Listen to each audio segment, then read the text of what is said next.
তো এটা হচ্ছে আমার ডেইলি ভ্লগের পার্ট 2 গাইস। আমি অফিস থেকে বেরিয়ে পড়ি। একটা জায়গায় আমাকে যেতে হবে এখন। কারণ আমার মা আমাকে কল করেছিল যে আজকে মা রাত্রে রান্না করবে না। তো আজকে আমাকে বাজার করতে যেতে হবে। কিছু ঘরের জন্য সবজিপাতিও কিনতে হবে। আর রাত্রে কিছু বানাবো আমি। মা বলছে আজকে ভাত বা রুটি কিছুই খেতে ইচ্ছা করছে না। তো আমি ভাবলাম কি আর বানানো যায়?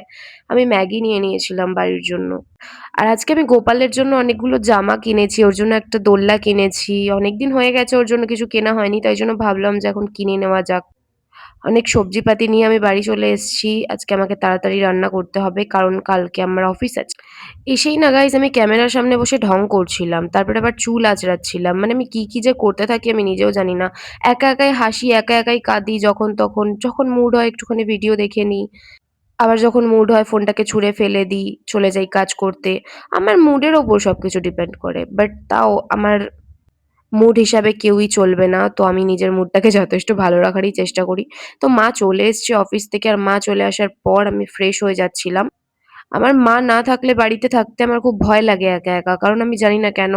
আমি খুব মাঝে, মাঝে নেগেটিভ এনার্জি ফিল করি যে না আমার সাথে এটা হয় ছোটবেলা থেকেই। খুব তাড়াতাড়ি আমি বুঝতে পেরে যাই যে আমার সামনে কিছু থাকলে বা আমার পেছনে কিছু থাকলে। তোমাদের সাথে আমি পরে একদিন এই ভিডিও মানে এইরকম জিনিসের ভিডিও শেয়ার করব। আর স্কিন কেয়ারে বেশি কিছু আমার ছিল না গাইস। জাস্ট একটা টোনার এপ্লাই করে আমি ঘুমিয়ে পড়েছি। আর আজকে আমি ডিনারে ম্যাগি খেয়েছিলাম। ম্যাগিটা খেতে খুব দারুণ হয়েছিল। তোমার সাথে রেসিপি আমি শেয়ার করব। তো চলো টাটা।